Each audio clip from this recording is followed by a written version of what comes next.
on this. Hello, unstoppable real estate investors. We had some technical difficulties and some scheduling snafus, so I apologize we weren't able to do this live in our group today on March 8th at noon at Eastern time. So we're recording it and posting it later.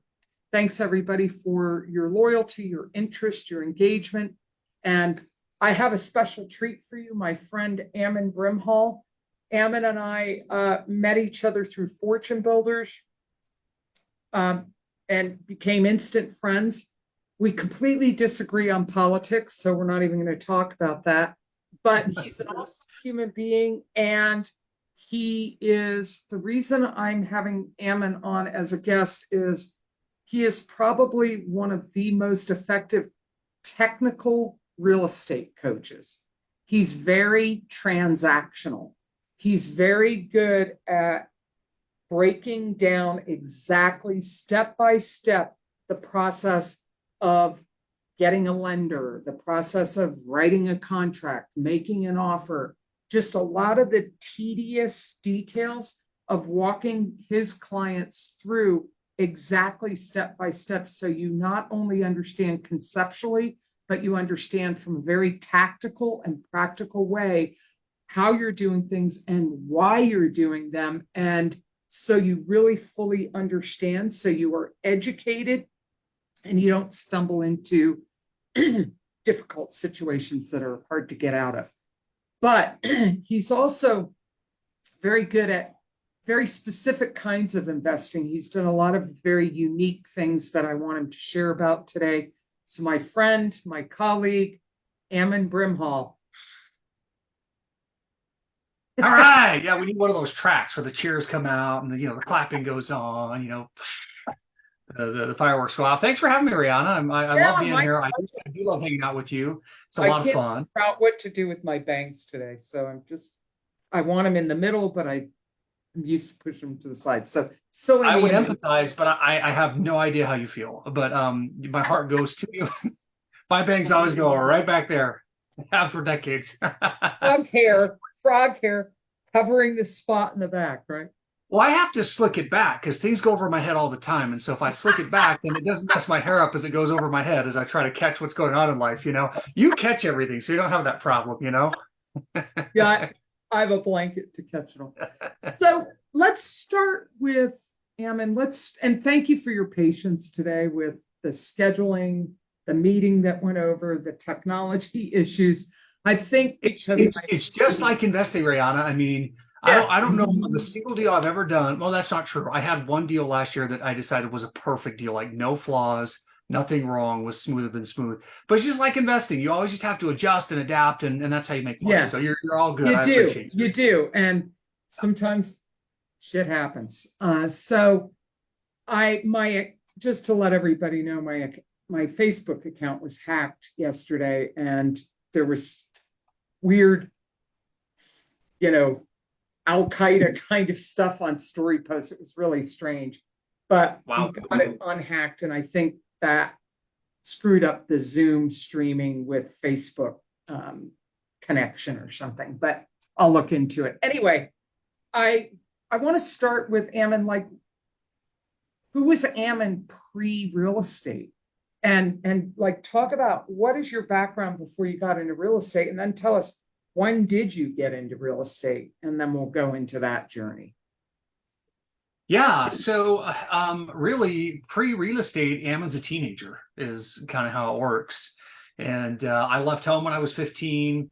I traveled to Mexico for an exchange, dropped out of high school, did some college down there. Then I went to Hawaii to school, and then I went to Israel to school, and then I went to Chile for 2 years to serve a religious ministry down there, and then I came home and started to go to college. But then I read the book Rich Dad Poor Dad. So this is before I really have a career, and I kind of in sales, kind of in school, but I didn't really have a career yet.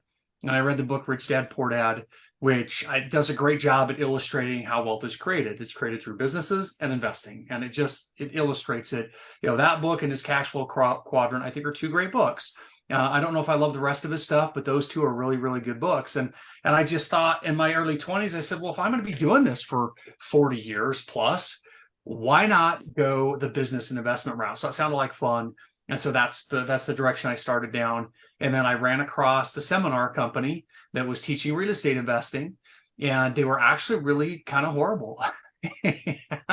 Really crappy education, quite frankly. They made all the big promises and everything, and then the guy who taught the one boot camp I went to, I don't think he'd done a deal in his life. They did the some of these companies that he rented a super ritzy car and parked it outside of the event. But in my early 20s, I hadn't realized they just rent them to make them look successful and whatever. But what this horrible boot camp.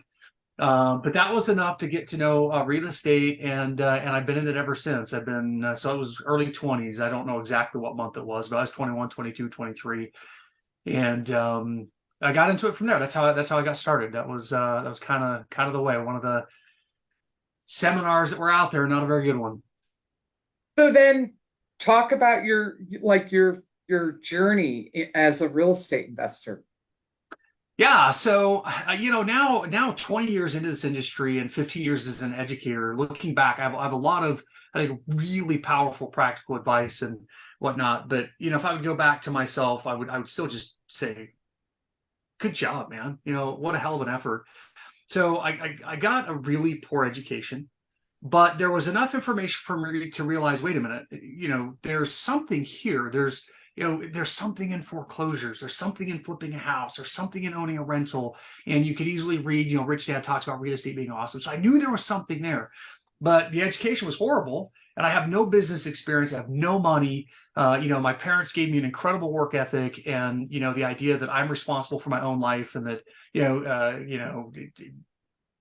go. And so that's what I did. So I worked hard after that first boot camp for like 6 months. I borrowed 25 grand. I borrowed it from family too, right? So I have like one small child. I'm married, borrowed 25 grand from family, in-laws and parents. I said, I'll get it back to you in 6 months. 6 months goes by. I'm nowhere close to doing a deal, not even remotely. Talking with agents, I'm really awkward. I have no idea what I'm doing. I'm looking at houses. I don't know how to analyze these things, but I'm going anyway, and I'm looking at them, and I'm going to investment clubs and learning what lenders are. And I just have no clue.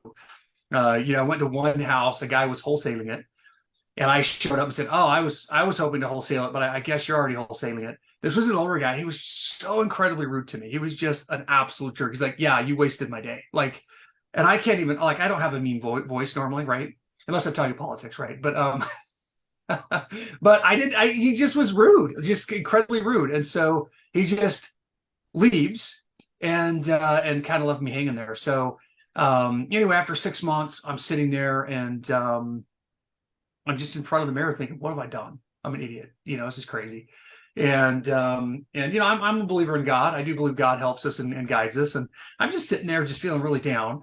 And this thought comes to my head, and it's like, well, have you learned a lot? I was like, well, yeah, I've learned a ton. And the next thought was like, okay, well, what if you kept going another 6 months? What would happen? And I said, I'd probably learn a ton more. And I was like, well, would you do a deal? Probably. And then the thought was just, why not be patient? Right. And so just one of those moments where I think God kind of came down and just said, just be patient. There's value in the journey. Yeah. We have such expectations about the end result as human beings. We're not good at just being in the middle or in uncertainty or in the journey. We either want to be at point A or point B. And there's a lot of judgment too. Like I was working with a client earlier today who's realized real estate investing, this whole journey isn't for him. And he felt like a big failure. And I said, you're not a failure. You experimented and realized it wasn't for you. 95% of the people who try to be real estate investors don't. It's a difficult field to be in. You're not a failure just because it isn't for you. It was an experiment. And I think if people gave themselves more room for that, people would take more risks, they would enjoy more life, they would try more things, they would live more fully. But we put so much pressure on ourselves that, oh, everything I try, I have to be a success at. No, and we forget that there's value in the journey, in the becoming. Don't forget to be.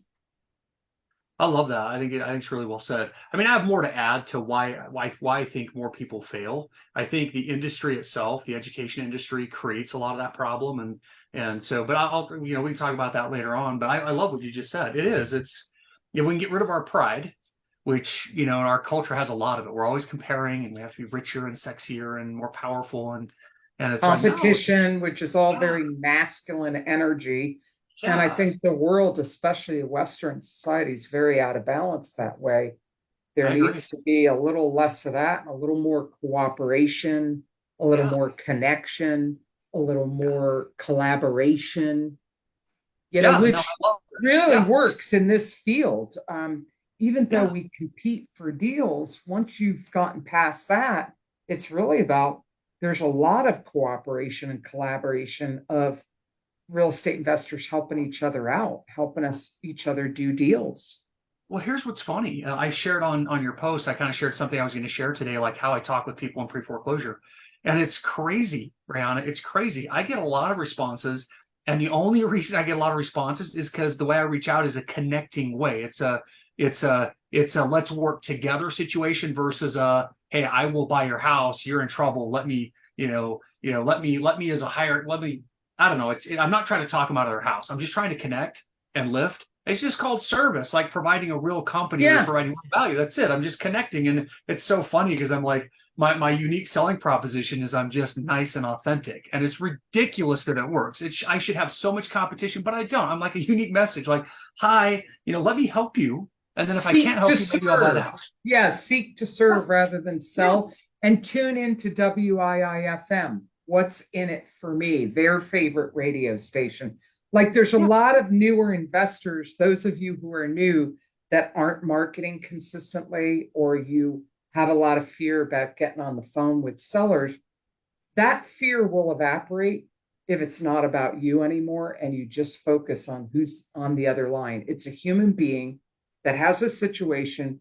You're just trying to diagnose if they have a problem you can help them with. And if you focus on that, who cares how you sound on the phone? You don't have to have all the answers. You don't have to have the perfect script. In fact, you're better off not. I'm not a big fan of scripts, but if you're someone who but I'm never at a loss for words. So words come easily to me.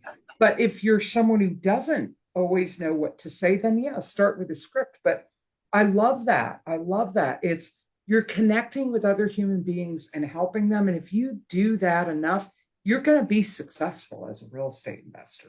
Yeah, it is. Oh, boy, we could riff off this for forever, you and I think. I mean, I love Stephen Covey's Seven Habits for Highly Successful People. Talks Yeah. about there used to be a character ethic, and I forget what it is now. The character ethic was your job was to become a good person, and then that's what drove your business. And the new ethic is just look like a good person. You can be rotten inside, but just use all the cool techniques. And what's fascinating is I really believe the world's sick of it. All the marketers know how to put out a perfect message and say all the perfect things to get you to click the button and to buy something. So when you walk out there and you have this flawed message and you don't look perfect and your message isn't perfect, but they're like, wow, this is a real human being. You stand out like just a glorious sun on a cold morning because everybody else is so calculating and so perfect and People so can manipulative. feel it. People can feel whether you're authentic or not. Yeah, be Even if they real. can't articulate it, it's a feeling people have. Yeah, it Yeah. just comes out. Yeah.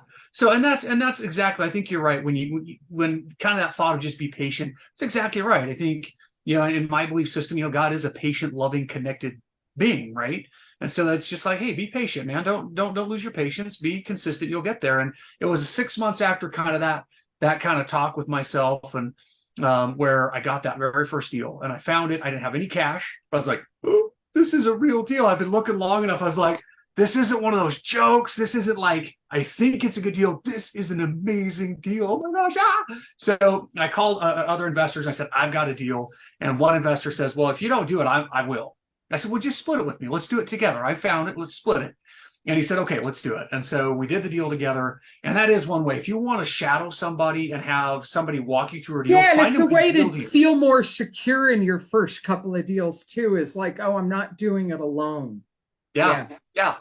And it was a good deal. So he put up the money, he put up the construction experience, and we did the deal. There was a 60,000, almost to the penny 60,000. So I made 30, and then he made 30. And actually, I only made 27 because I had let everybody that I knew know, hey, I'm doing deals, bring me one. So my friend from high school actually brought me the deal. So I paid him $3,000 for having to bring it to me. And I went and found the investor. So that was my first deal. And once I kind of broke through the ice there, things started happening and rolling, and it made more sense and it connected, which is fairly common. That first one kind of shifts all kinds of mental things in your mind and emotions, and you start doing Yeah, more. you So start to believe you can do it. yeah, it becomes real, not a fairy tale, and so you just somehow naturally just get better at it after that first one. And so, so I kept at it, worked very hard. It's still a tough industry, but that's how I got in. So that was that All first right. deal, that first slide in. And since then, what has been, have you had a niche, or did you experiment a lot in the beginning with a lot of different kinds of deals? Talk about from that point on, talk about like how many deals have you done in the last, how long have you been a real estate investor? Yeah, 25 almost 20 years? years. 20 Yeah. years. Talk a little bit about what kind of deals have you done, just like broad scope it, and then go into what are your niches. Like I know tax liens is a niche for you, buying land and putting mobile homes on it is a niche for you, foreclosures. But talk about like what's your history with deals. You froze up.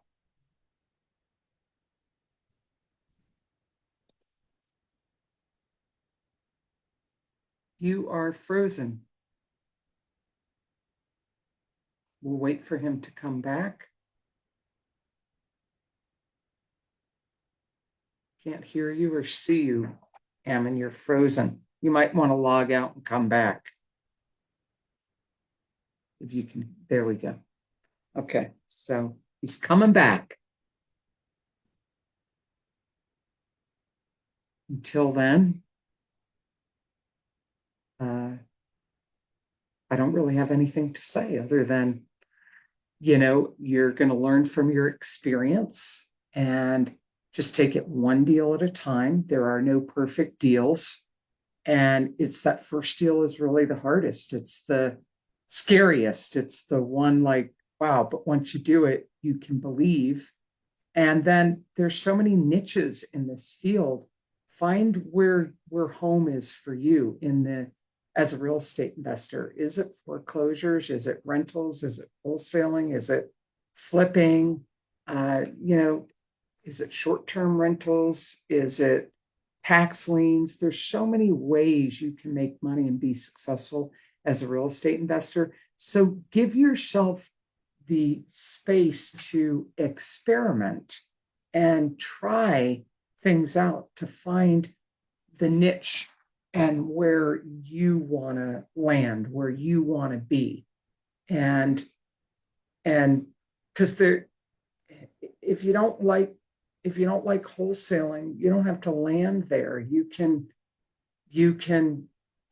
do something else. There are people that don't have a lot of resources that'll arbitrage Airbnb. They'll actually rent other people's properties, have an agreement with that owner that they're going to sublet out and do Airbnb. There's so many ways you can make money at this business. But the reason I've having Ammon on as a guest, and I hope he's coming back here soon, is that he has such a varied level of experience and he really knows his stuff. And I'm just wondering why he hasn't come back yet. So let me find out what's going on with him. He might be having an internet issue.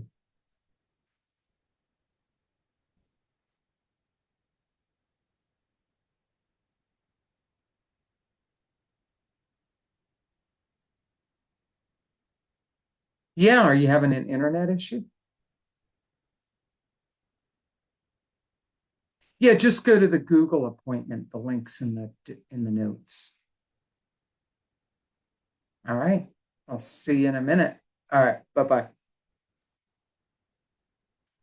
Okay. There he is. He's back.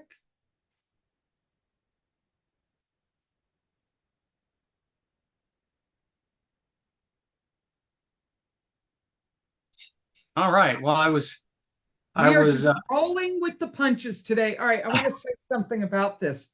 I was late because I had a meeting I could not get out of. I could not stream with Zoom because my account was hacked. He's having internet issues. This is so important to get everybody. You've got to just pivot and roll with life and not be so serious about things aren't going to be perfect. They're not always going to go smoothly. It's just so let go of expectations and just ride the wave and go with what's happening and do it with grace and you move on and you learn and it keeps you humble. amen. Amen. Oh, it just means Right. something's really good coming this evening. So, Rihanna, I don't know what's going to happen. I don't know if you're going to find a winning lottery ticket. Yeah. I don't know. I know my kids are just going to be happy tonight. I don't know what. Something good's going to happen. Yeah. So you were starting to tell us about like your like more details about your history after that first deal. Kind of where what types of deals did you do, and where did you land as far as a specialty? And if you know, how many deals have you done over the last 20 years? You just get into your history now and your Yeah, perfect. Perfect. Yeah, I appreciate that. And I'll try to share it from a perspective that would help anybody who's listening, right? Because the idea is you want to yeah. take the story and apply it to your own life. And that's why I told the story to the patients. It really was a big impact on me. Just be patient, be consistent. It's not a competition. And that's been a huge blessing for me over the years, is just live my own journey and go my own pace and challenge myself in ways that matter to me. And that makes a big difference. So, after that first deal, I don't think I truly understood the key principle of the type of investing that we teach. And so for a lot of years, I just found whatever deal I could do. And I think the next one I did was actually a lease option. I think I did a sandwich lease option right after that one. Then I moved in, my wife and I did a house hack. We moved into a duplex. And then I knocked foreclosure doors in those first days. As a coach, Rihanna, I don't think I've ever succeeded in getting anybody to knock doors. Like the first years as a coach, I would like tell people, hey, go knock foreclosure doors. And it was like telling them to jump into a pit of alligators. They just weren't going to do it. Right. So, but I knocked foreclosure doors, and I still do knock foreclosure doors. In fact, I've got a house that's going on the market next week. Pictures are Monday. I just went and knocked on the door. It was a long office day anyway. So I just got out there and was constantly making a fool of myself. I think I should people think too much. They think too much and they don't do enough. And it's just getting out there doing and seeing for yourself and having the experience that things work. It still works to find deals on Craigslist and Facebook Marketplace. Do you want to only do that? No. It works to pick up the phone. It works to knock on a door, but you're not going to know until you do it. And it is a numbers game. You've got to be willing to grind. You've just got to, or pay someone to do it for you. Yeah, it goes back to our conversation from before, because I think why was I able to do it as a young man, and a lot of other people I've coached struggle with it, and I think it came down to, I don't think there was a lot of pride there. I was just Ammon, and they were just people, and if they rejected me, it didn't mean Ammon was a loser. It didn't mean Ammon wasn't valuable. I really had. I mean, I now comb my hair and wear nice shirts, but for most of my life, you'll see me in cargo shorts and hiking boots, and I may not comb my hair in the morning, right? I've just kind of learned over time that there's this protocol in life, but I was just a person. Yeah, you're judged on appearances, whether you like it or not. You are, but I grew up in the country, just a good old country boy. And so for whatever reason, I didn't have that comparison problem that I think a lot of us in this culture have today. And it's 10 times worse. And so I could just go knock and learn. And when I made a mistake, it wasn't, I mean, for so many of us, when we make a mistake, we take it personally and we say, I made a mistake, therefore I am a mistake. And that's such a wrong interpretation, but it hurts so bad that we won't do it. And I was blessed. I didn't have that problem. I went out and made all kinds of mistakes, and I was knocking on doors. And if I shave my beard off, I look 5 to 10 years younger. And so I'm 22, no beard. So I look like I'm 16, and it's me and my buddy knocking on doors. And so can you imagine these 40 or 50-year-olds with these 16-year-old kids like, hi, I heard your house is in foreclosure. You want to sell it, right? I mean, just so they got mad, like intensely mad. Who the hell told you? And slamming doors. They just weren't very nice. And we got the leads from a newspaper called the Daily Herald. Okay, that was the name. And then we went there and we found the foreclosure notices. I go to the courthouse now, but in that day, I got them out of the newspaper. Anyway, so we knock on the door and we've just been rejected all day long. And so this guy opens the door, probably mid-40s, maybe early 50s. He'd just taken his tie off, just gotten home from work, and it was my turn to talk. My buddy's next to me. I said, hi, my name's Ammon. Heard you might be interested in selling your house, right? So the guy's face, he's a pasty white kind of guy, and his face just starts turning like beet red. Who told you? Like venom in his voice. And I'm sitting there like, And I said, well, Harold, right? The Daily Herald. I said, well, Harold told me. And he kind of funny because he kind of stops. He's like, Harold who? I said, well, Harold Daily, right? The Daily Herald, Harold Daily. So I just off the cuff, well, Harold Daily told me. And he just sits there and looks at me, like squints his eyes for a bit. And he's like, how can I help you? I was like, it worked. You're thinking on your feet, just being creative. Yeah. It was, he didn't let us in the door. Yeah. And the thing with foreclosures is, a lot of times you're getting people at a difficult time in their life where they feel like a failure. They're embarrassed. And I think a lot of real estate investors, especially new, you've got to think about the situation that person's in when you're approaching them, because you're barging into a sensitive part of their life as a complete stranger, wanting to make money off of their hardship. It's not going to go well if you don't have some empathy or compassion, like, hey, look, I'm here to help. Don't you agree? Yeah, it's interesting because I could talk about this thing a lot too. Because we never got in with that pitch, the Daily Herald. It was just funny, and my buddy and I laughed, and I kind of let the tension off. But what I do now with pre-foreclosures, this is interesting, Rayon. It's really interesting. We could have fun talking about this too. But as a guy, I found that if I show empathy, like, oh, I'm so sorry you're in this position, it turns people off almost. I don't know if it's my personality or I don't know if it's guys or whatever, but the way I show empathy, this is going to sound really weird, is I'm just forthright with people. Hi, my name's Ammon, right? A file came across my desk that says that, the bank is processing a foreclosure, right? Would you like to keep your house? And for whatever reason, as a guy, if I just look them right in the eyeball, it's like I'm saying, well, look, it's a sunny day. It's okay. You're in foreclosure. So it's my tone of voice. I think probably you're taking some. I think you're taking some of the shame out of it for them. That's because it. You're just being straight, and you're giving them permission. Like, hey, this isn't a big deal. Yeah, I think you're spot on. Because I would do the, hey, I'm sorry to hear that, and from some guy saying they're sorry to hear something's happened. Like, well, what are you judging me, or you're better off?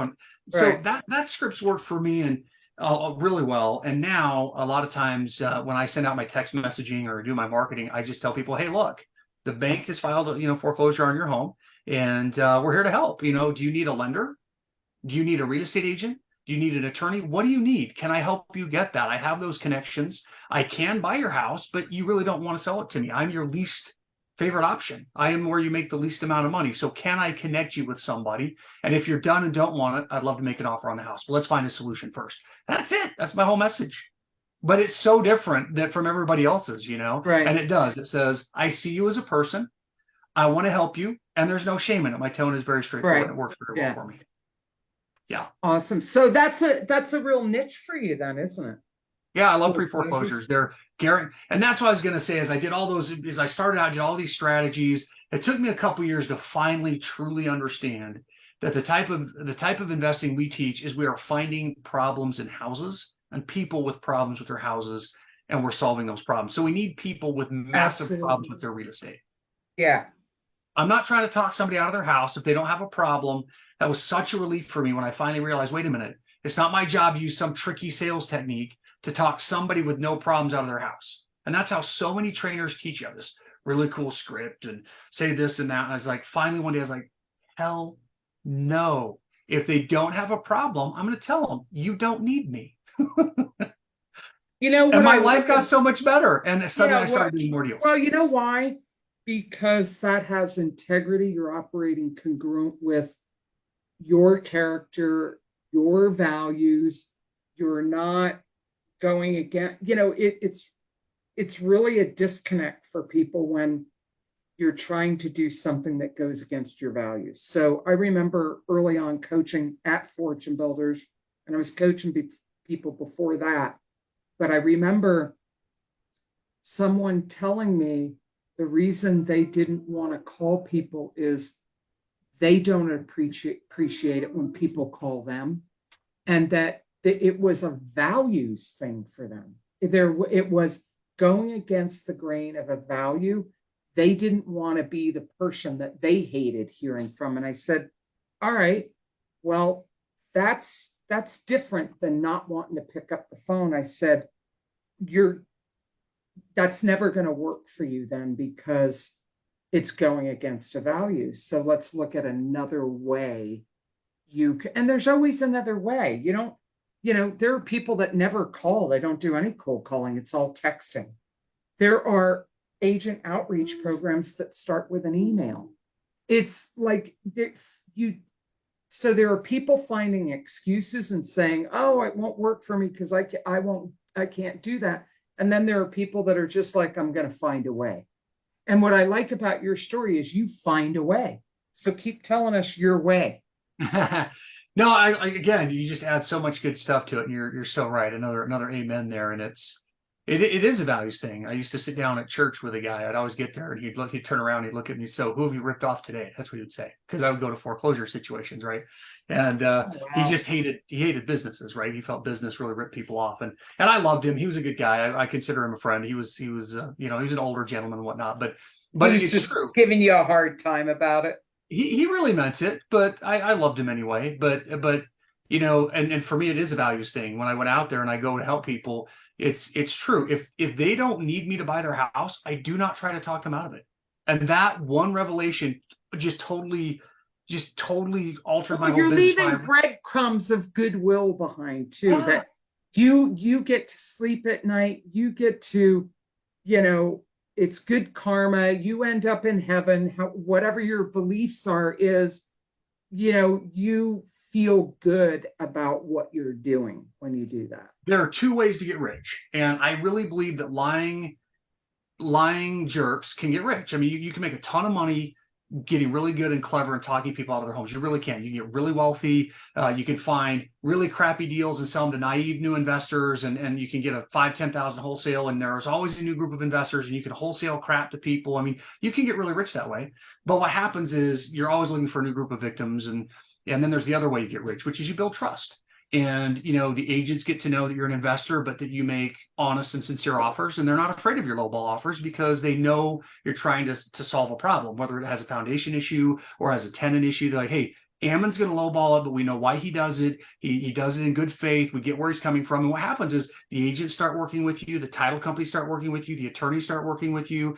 And so it takes longer to build that trust and goodwill, but eventually you both get rich. It's just one ends up raping and pillaging the world around them, and the other person gets by non-compulsory means, meaning just through trust and true value, you build that business. And whether you're religious or not, look, I think it's a far funner life to have warm connections and serviceable connections and lifting other people, and I think it's a more enjoyable life, and it's more sustainable. For all that other way, we're tearing each other down. So it turns out that way, and so. As you go out there and talk with banks and realtors and everything else, they'll feel it. When I talk with an agent, I always promise them. And again, these are just little tricks I learned over time from the values comment you made, Rihanna, which is I'll go to an agent and say, look, I'm an investor. Do you deal with those people? And people always say, well, sometimes. I say, yeah, we're pains in the butt, aren't we? And they always laugh, almost always. And I say, look, I promise you. Straight shooter, just being a straight shooter. Yeah, and I say, look, I am different than most investors out there. I will not make you make lowball offers on houses that don't have problems that I can solve. We're not going to go find a really good looking house with a seller who has no problems, just opportunities, and go lowball. And that's embarrassing to you.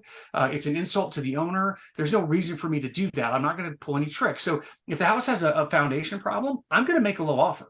I mean, it's going to be really low, but there's a reason for it. And I'll have a good logical argument you can take to the seller so that when that offer is made, they understand where I'm coming from. It's not that I disvalue them or don't love them. I want them to get a high price. I really do. But I have risks, and then I educate the agent. And so what happens over time is agents get to know me, lawyers get to know me, title companies get to know me. And they're like, okay, Ammon's going to give you a low offer, but we know why he has to do it. We know his risk, and we can trust him. And so just over time, doing deals and, doing a lease option here and then a subject to there, and then doing a bank owned and, flailing and flopping and whatever, and not willing to go. Learning by doing, failing forward, stumbling about. Yeah, and those first years, probably 5 to 10 years, it was kind of a feast or famine. You'd have a couple deals come in, and boom, you have 50 grand in your bank account, and then a few months later, you got nothing. You're like, am I going to sell a house, quickly enough? So if there's one lesson from that first, 5 years in my business, people should learn, it's find people with problems and chase those leads, and don't waste time on the other leads. And if you'll do that, you'll get to a stable income faster than I did, right?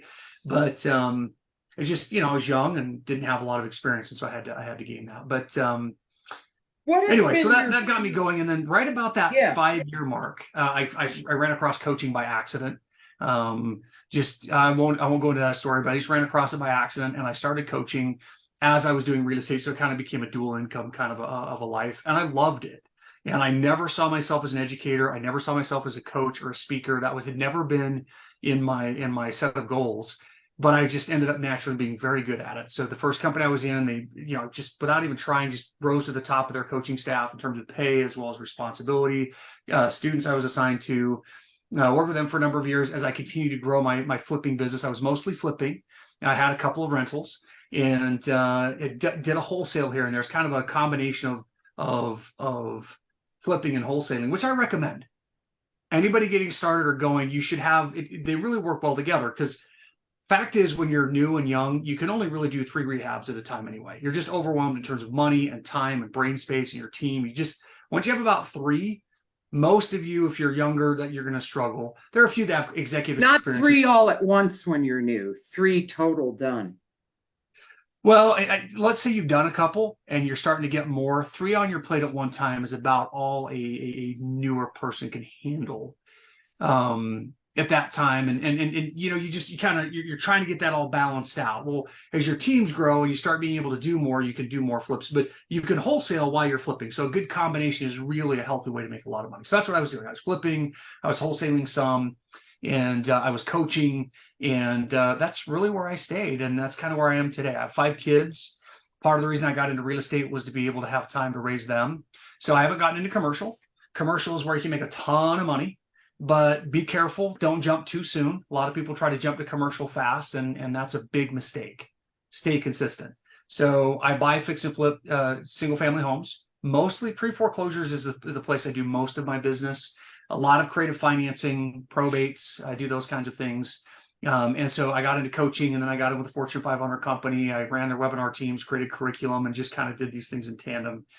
And then in the last 2 years, I've always done manufactured homes. I've never been afraid of flipping a manufactured home. A lot of people say, well, they don't appreciate in value. That's not true. Once you understand manufactured homes, there's a lot of opportunity. But I got into developing brand new manufactured homes, and they've been really incredible. They're a lot of fun. You don't need very many contractors, but I find it's been rural areas is where I've done it. I grew up in the country. So I'll find 1 to 3 acres, and then I find a place that has the zoning and the water. And then I hire the contractors to prepare the pad, bring out the home, set the home, hook up the utilities. A lot of times we're putting in septic tanks as opposed to city sewer. Sometimes we drill wells, but we'll drill the well, we'll put in the septic tank, we'll get the home set, put the skirting in, do everything to make it look good, level out the yard, put some concrete pads in it, and it's a new development. And it's been very lucrative. It's been an incredible So angle. on like a 1 to 3 acre lot, how many units will you put on there? Just one. These are kind of people who want a little bit of space, and I can even share my screen and show you one that I sold it. What is today? Say Tuesday. I sold it last Thursday. Yeah. So, let me give you sharing privileges. Yeah, it's always fun to show real gigs, right? Go ahead. Can you see that there? Yep. Okay, so we'll just go. I'll just show you on Zillow.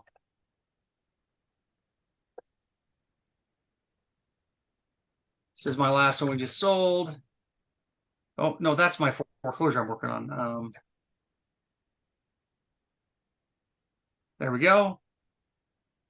Yeah, that literally, it says pending, but it's sold, right? Oh, there it is. It says sold. So I sold it for $386,000. This sold, 3-1. So like exactly a week ago is when it closed. But that's it. So this is one of those ones that you'd been working on where you had the lot and you added this new manufactured home? Yeah, I'll show you. I'll kind of show you a little bit of space there, but I mean, it's again, you can see there's the skirting, and They just rolled it in here. I don't have the pictures up right here that shows the home coming in on the semis and stuff. It's really fun. It's really exciting to develop them. See how pretty that is? I mean, that's just a beautiful view. It's in Yeah. Prescott, Arizona. And that's a nice manufactured home you put on there too. Yeah, the quality's come up since the 2000s. I mean, they've really put some codes in there and things like that, and the quality's really high. But this is it. This is the house, and that's fun. Nice. Boy, that's Yeah. beautiful.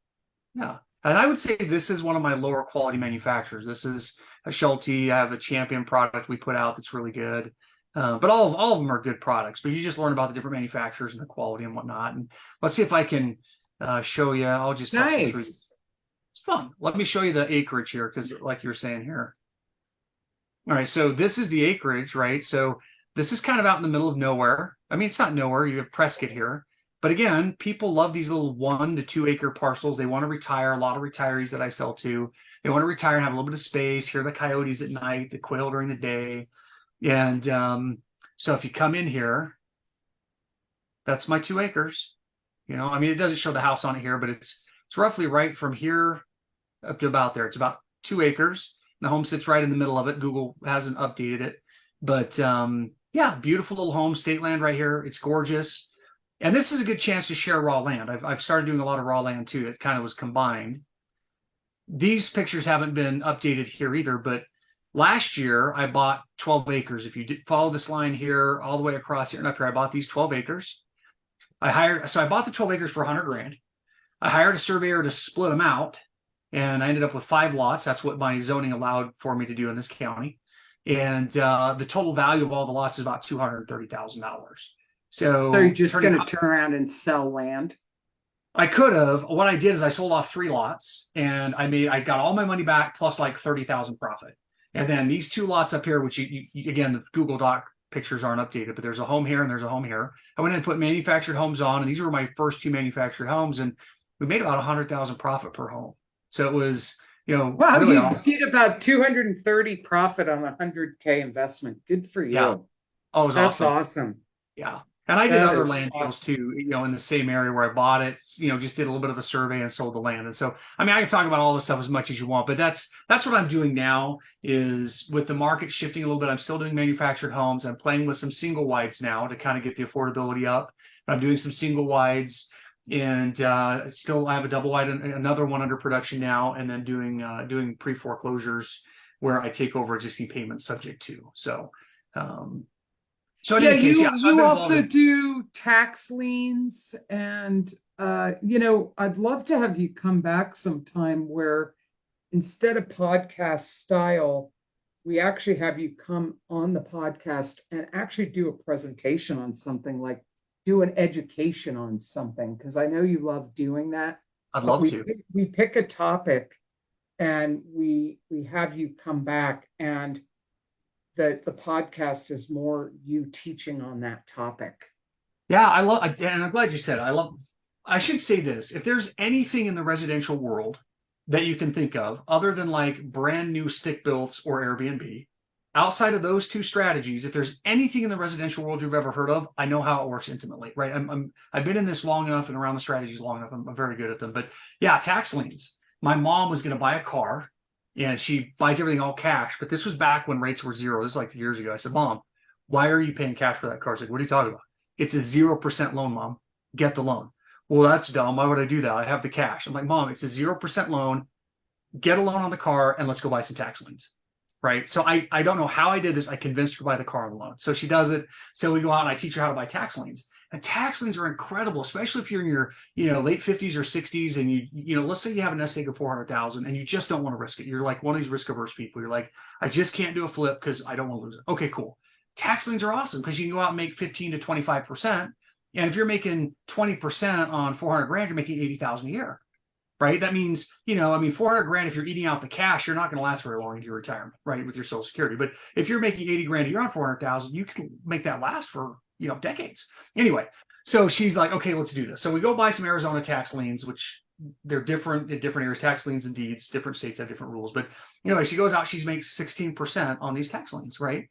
And one of them turns out they don't redeem the tax lien, which means you get to take the property for just the taxes. So she literally bought I forget how big the acreage was. It was a certain amount of acreage. It had a shared well on it for like $1,800.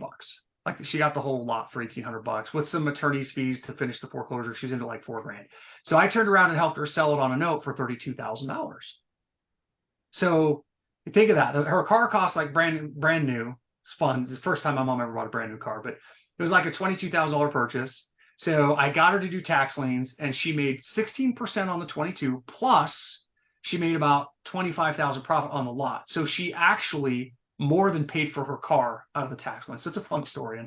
And now they're getting close to retirement, and they're very risk averse. I'm like, Mom, Dad, just keep doing tax liens, you'll be fine. So they're awesome. They're awesome. That's great. Well, maybe we can schedule just like a special event in my group where we do a training and we just promote it in the group for you to do a tax lien training. I'd love to do that. If that would help out your clientele, if that would help people here, I'd love to do it. Well, and also you too. I mean, you getting exposure and helping the community, and we all learn something. So let's talk about that. Yeah, thank you. I'm happy to do it. And I don't know where your time's at. There's one more thing I'm now just launching. Yeah, well, okay. So there's one more thing, and then what I want you to share that one more thing, and then I have two more questions for you. Oh yeah, absolutely. Okay. So I know, because the day's been so like jumbled, I don't know where we're at time. There is one thing I'm doing, Rihanna. At the beginning, I mentioned that I think the real estate education industry shares a lot of the blame as to why a lot of investors fail. And I mean that. I think a lot of people go out there and they share the dream and they share the big picture, which is awesome. And then they get people so excited, they take huge sums of money, so that people that don't even know if they want to be in the industry or not, they don't know. Like the person you talk to doesn't want to. Well, they don't know enough. Yeah, they spend $30,000. They come in and find it or more. How do you recover from that? And that's right. That's a problem. And then we don't give small enough steps. We really don't, as an industry, we don't come in and give small enough steps. And so you and I are so in alignment on that right there. And I call it the power of small, action plan is, and that's what you're brilliant at, is you're thinking too big. Let's think smaller. Let's break it down. Let's make it more digestible, easier to do. Like, helping people get over there's different things that people get stuck on as they become a real estate investor. For example, calling sellers. And one, it can be a mindset thing, but two, it's just picking up the phone and making the calls. And I remember it was this gal just had a fear of bothering people and didn't know what to say. And I said, all right, let's let go of the result of you making anything happen. And what I want you to do this week is I just want you to make calls just to connect with people. I want you to let go of it's going to go anywhere or any results. And I just want you to get comfortable making calls. Sure, have a conversation, have it be productive, but let's eliminate the expectation, the performance anxiety, and let's just pick up the phone and call someone and have a conversation and see if there's someone you can help. And and it's just one little step like that. So tell your version of that. Yeah, no, and then I think that's why we connect in this space, in the coaching space, because again, you just break it down to something that's manageable, right? And right. So I've challenged myself. I really had never. It's interesting, over time in the education industry, more and more and more I was disliking how it worked, and more I felt like I needed to step out and do something. And things just aligned where I'm going to make myself do it. I'm not necessarily good at technology. I'm not. You are doing it.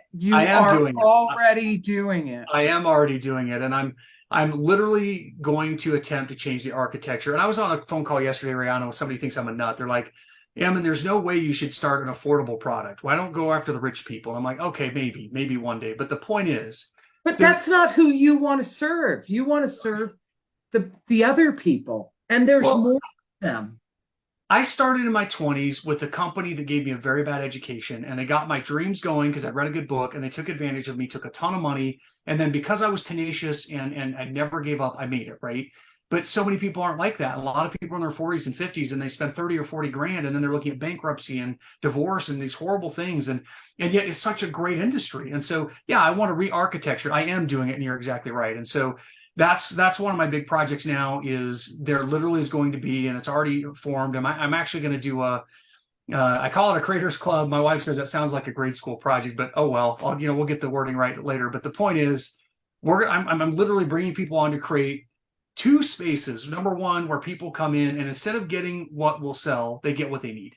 And it's an education, not a sales driven education. That's what all the other companies do. They sell, sell, sell, sell, sell, and then they rush to fulfill however they can to keep people from complaining. Well, yeah, you're making the education that is really practical and detailed, affordable and accessible. But what that's going to do is it's going to lead to people wanting to hire you to coach them. Yeah. It's a good business model. Give value, give value. And people like, wow, if this is what he gives away for free or for very little, wow, he's the guy who could really help me. Okay, I want him to be my coach. Right? Exactly. And let's say for it'll be very small. It'll be like a 3-month program where you literally have to come in and you have to master it before you can buy my next product. If you can't pass product 1, you won't be allowed to buy product 2. Which in the business world, like people have to take action on it. Yeah. They're like, that's an idiot, Ammon. You're not going to make a lot of money like that. I said, well, I might not. Maybe I won't. That's fine. I'm doing fine in real estate. I don't have to succeed in the coaching side. But the point is, you shouldn't be jumping out and doing deals till you've mastered some of these basics. So they'll be forced to do that, be very affordable. Let's say they spend the 3 months and they master it and they're like, man, I just don't want to do this. Sweet. They've only spent a few $100s with me.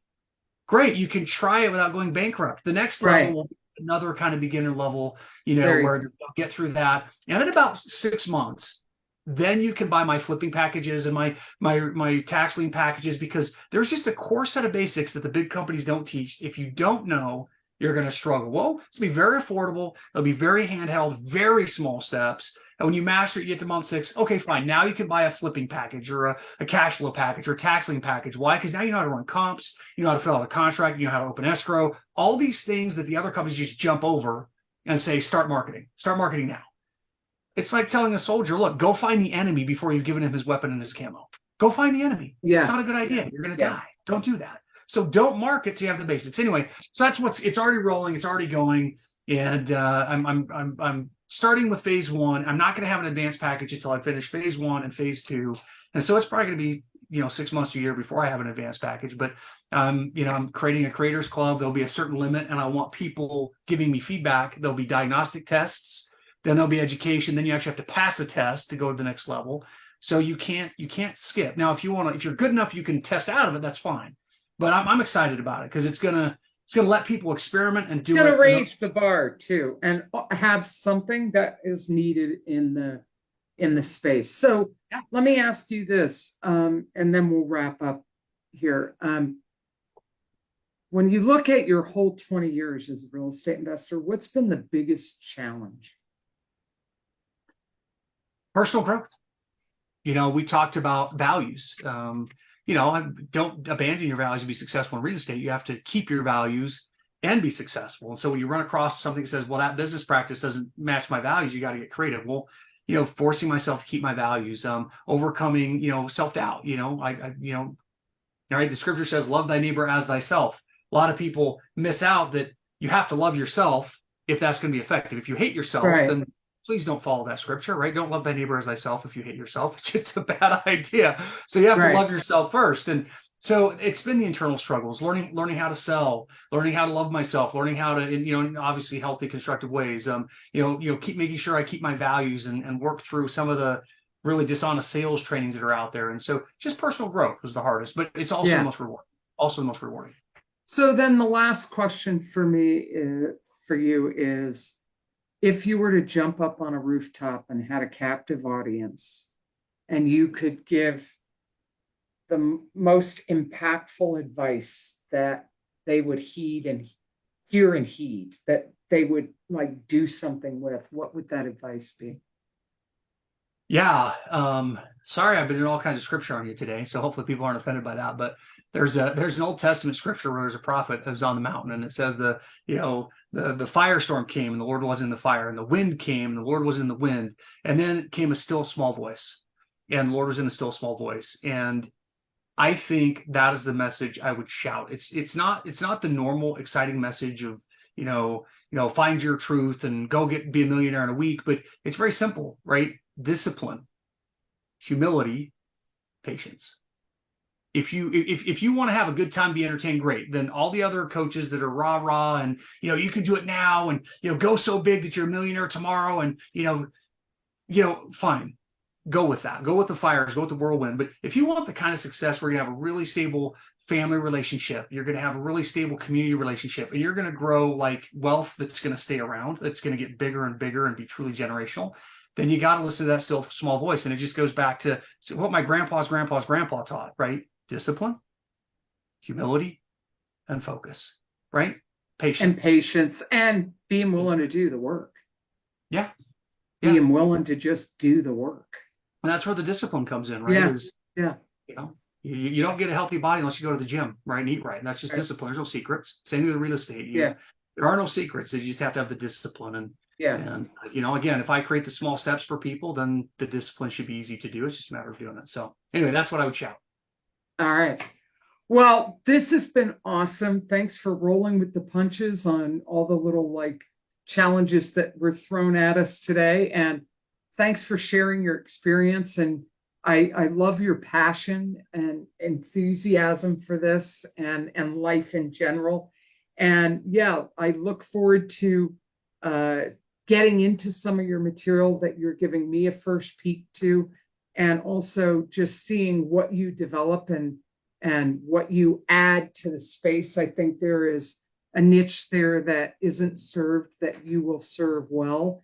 And let's talk about possibly hosting an event where you do a training in my group on something like tax liens or whatever. I mean, having it be an audience for you to educate in. If you'd like to do that, I'd love to provide that. I'd love it.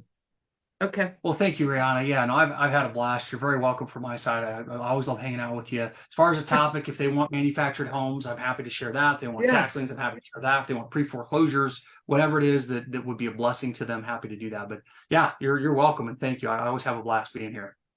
Well, thanks everybody for joining us. And this is a recording, so you'll be seeing it after the fact.